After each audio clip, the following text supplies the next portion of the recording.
Bom, meus queridos, a primeira turma do STF decidiu, para variar, surpresa para um total de 0 pessoas, isto é, por unanimidade, condenar 5 réus do chamado Núcleo 2 da Loucademia do Golpe por supostamente monitorar autoridades e impedir a votação de eleitores.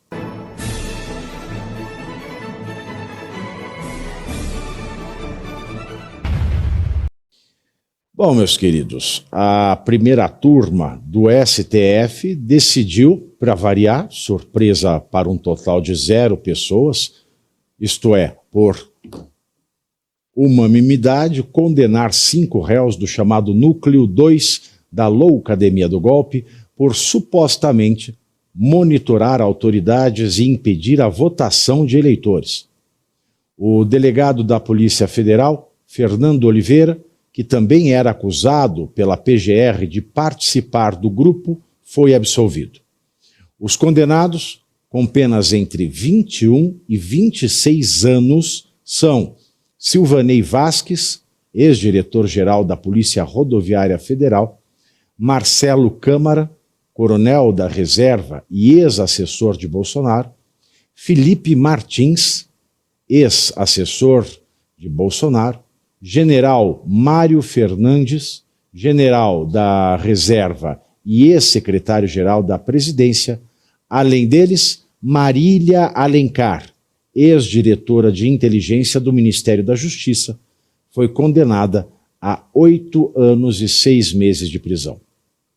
Na análise do caso de Felipe Martins, Moraes reconheceu que existe dúvida sobre a ida do ex-assessor de Bolsonaro aos Estados Unidos, mas, ainda assim, manteve a condenação com pena de prisão. Vamos ouvir Moraes. Da mesma forma, rejeito a alegação de nulidade em razão, segundo a defesa de Felipe Garcia Martins Pereira, da decretação de prisão ilegal do réu. Num primeiro ponto é importante destacar é que a prisão realizada não tem nenhuma relação com o mérito da ação.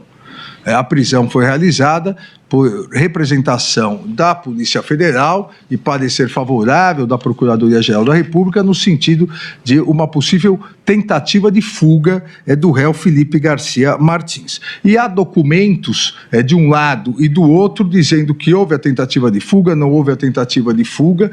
Há documentos iniciais das autoridades americanas dizendo que efetivamente havia entrado nos Estados Unidos. Depois há documentos de que eventualmente teria ocorrido uma falsificação nos Estados Unidos dessa entrada, ou seja, há toda ainda uma celeuma sobre essa entrada ou não, o que fez com que eu tivesse determinado a conversão da prisão preventiva em medidas cautelares. E a questão da veracidade ou não dessas informações prestadas e que ensejaram naquele primeiro momento a prisão de Felipe Garcia Martins Pereira, que, como disse, posteriormente foi convertida em medidas cautelares, essa questão está sendo investigada de maneira apartada, decisão que tomei no dia 16 de outubro de 2025, encaminhando à Polícia Federal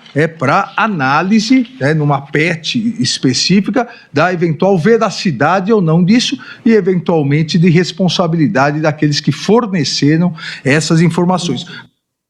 Você veja, né? A jurisprudência do Mussolini da Moca é ele mesmo.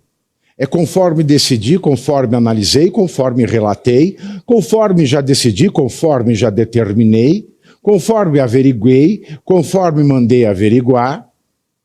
Ou seja, tudo gira em torno dele. Note que o Mussolini da Moca, quanto tempo teve esse VT aí alemão?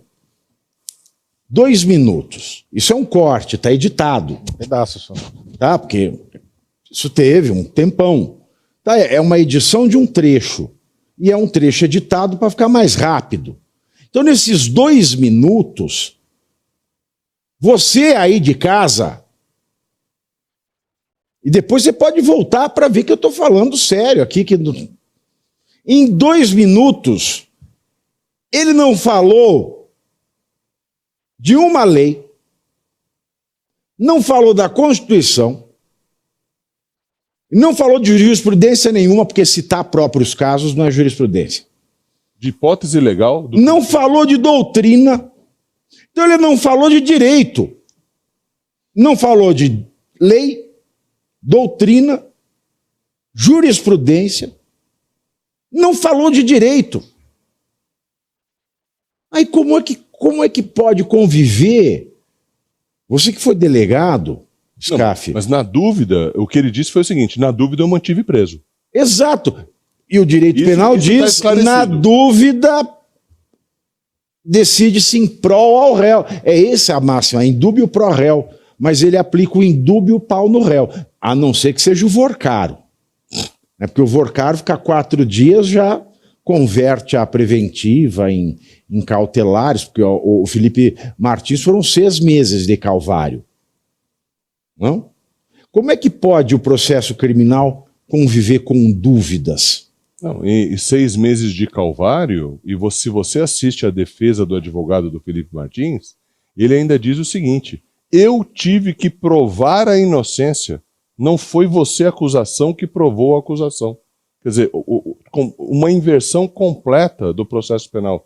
Quer dizer, a defesa teve que provar que o fato alegado no ministro pela acusação era completamente inexistente, e ainda assim, sem necessidade de fazer isso, porque a defesa não precisa provar nada, quem tem que provar é a acusação, ainda assim ele foi condenado. Quer dizer, é uma coisa temerária que a gente está vendo, porque se o Ministério Público, que tem todo o aparato estatal, está em cima do indivíduo, e esse indivíduo não pode espernear, e quando esperneia, até fazendo aquilo que ele não precisa fazer, ainda é condenado, quer dizer, na dúvida, como ele mesmo disse, né?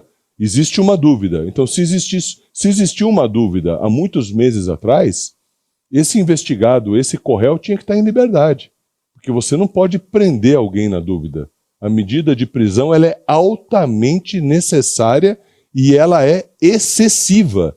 Ela é excepcional. Só se prende por excepcionalidade. E é isso que a prisão preventiva diz. Você prende quando a pessoa está fugindo, você prende quando a pessoa pode fugir depois, você prende quando a pessoa está tumultuando o processo.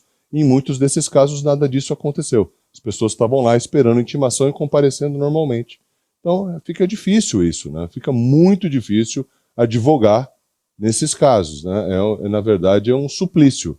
É uma tortura advogar num processo onde não se respeita garantias constitucionais e princípios básicos. Se fosse um processo convencional, nesse momento processual de chegar em recurso no Supremo, você contrataria alguém especialista em tribunais superiores, né? O que torna mais tortuoso ainda advogar no STF, porque você tem que deitar-se com o ministro. Não, mas quando eles estão no íntimo, lá eles falam agora, conforme o estatuto da OAB, e, enfim, eu não posso falar dos casos, e ele também, conforme o regulamento da magistratura, agora a gente não fala dos casos, né? Eles fazem essa separação. Quem é Humberto do Lago? Quem é Humberto do Lago Norte? Não sei, continue. Não sei. Então, mas era... falando aqui no chat, eu não sei quem a condenação do núcleo era certa, e vamos lembrar que teve um delegado que foi absolvido, porque era uma espécie de subchefe ali da Secretaria de Segurança do DF, eles até fizeram ali o Flávio Dino, a Carmen Lúcia, o Alexandre, uma espécie de uma tabelinha ali, que não quero insinuar que foi previamente combinado, mas foi aquela, um interrompeu o outro para absolver esse em específico, até para dar essa roupagem de que foi um processo Eles fazem jogral, basicamente, legítimo, nas sessões, né?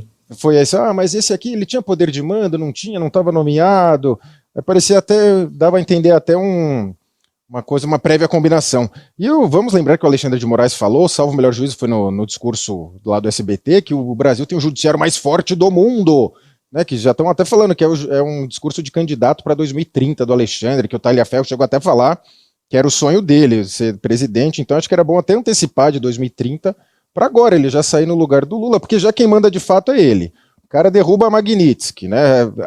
Amanhã tem audiência do Talhaferro na Itália, e pode ser que inclusive a Meloni, sei lá, o departamento o Departamento de Relações Exteriores da Itália faça igual o Donald Trump, negocie economicamente e dê de presente o talha-ferro para Alexandre de Moraes, o talha-ferro que nem tem decisão transitada em julgado contra ele, estão pedindo a extradição meio que para ele responder o processo aqui no Brasil. Então há um excesso de poder do judiciário, vai condenar toda essa turma do golpe. O Felipe Martins teve uma conduta histórica, né? É a conduta que se espera, né, de um homem mesmo, né, no sentido da palavra, de uma conduta honrada, ao contrário de vários militares, especialmente o Mauro Cid, né, que foi um grande desagravo para a história do Exército, a conduta dele, a delação, enfim, e o Felipe Martins preferiu pagar a pena a ele do que delatar outras pessoas que não tinham feito nada do que cometer essa injustiça. Ele vai ser o Patrick do Olha a Faca, do Zorra Total? Lembro. É a cara do Mauro Cid. Acha o Patrick do Olha a Faca aí, ó. Patrick do Olha a Faca. Era do Zorra, né? Olha a Faca! Do Zorra Total. Fazia, olha a faca! Ele tinha uma franjinha assim, igual a do Mauro Cid. E a delação do Patrick do Olha a Faca é toda ela que dá a roupagem inteira pro tal do golpe, e o Felipe Martins comporia um dos golpes, um dos núcleos do golpe, do tal da minuta. A minuta que ninguém viu. Ninguém viu. A minuta que é igual Conceição do Calbi Peixoto, se subiu, ninguém sabe, ninguém viu. É o golpe mais mal orquestrado da história do mundo, esses núcleos, né? Eles batem cabeça, né? Não decidem nada e esperaram a posse do novo presidente para dar o tal golpe no fim de semana sem ninguém lá. E depois de ficar meses orando ali em frente aos quartéis, enfim, é um golpe muito mal orquestrado, se houve, né? E a questão do processo permeado de ilegalidades. Não, na verdade, não é. Isso tudo passa pela tentativa. Essas penas todas. É a tentativa. Essas penas de um artigo que fala tentar são maiores do que penas de crimes hediondos consumados. E é isso que o Congresso não está acordando até agora.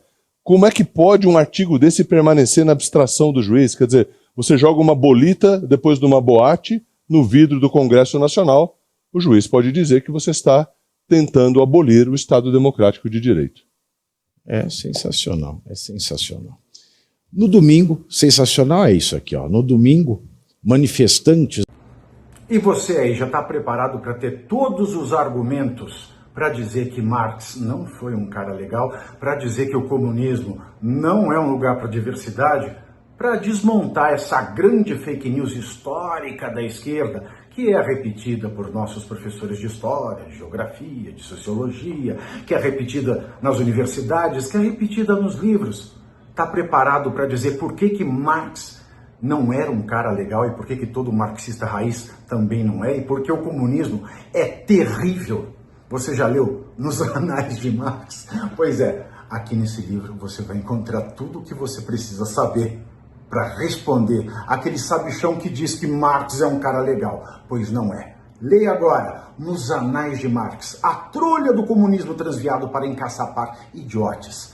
À venda em todas as livrarias do Brasil, pelo site ou nas lojas físicas. Não deixe de ler.